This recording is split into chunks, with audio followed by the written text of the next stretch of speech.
Perjuangan Rasulullah sallallahu alaihi wasallam ni sampai kepada jiwa-jiwa pejuang-pejuang kemerdekaan.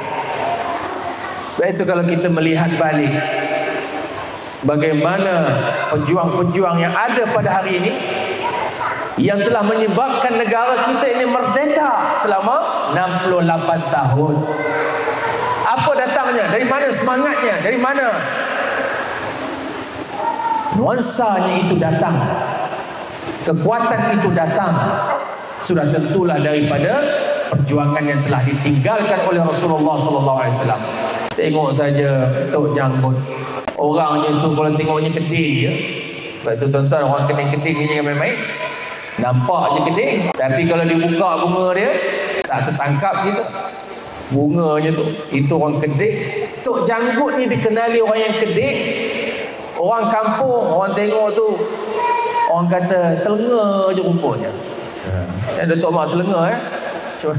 Selenga ni macam mana gaya? Saya pun tak tahu. Orang kata selenga. Orang Perak kata selenga. Macam mana rupa selenga saya pun tak tahu. Tapi diibaratkan tak macam tak kerti apa lah. Tu. Apa kata Tok Janggut. Janggutnya pun putih.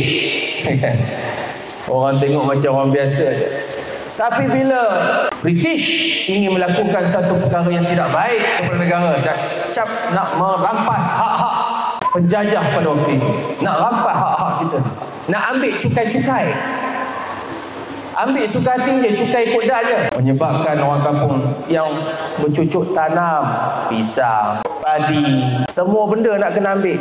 Dahlah itu je hasil yang ada. Tapi kalau siapa tak boleh membayar cukai, maka akan dirampas hak-haknya. Jadi Tok Janggut ni tengok dia daripada situ, daripada orang kampung, duduk di Kelantan, tengok satu orang kepada satu orang, kampung ke satu kampung, dirampas hak-haknya, dia terus berjuang sehingga diacukan pistol, tembak dia berani tembak macam mana pun dia ke depan. Itu Tok Janggut sampai dia mati dengan tembakan tersebut. Lalu apa penjajah buat waktu itu?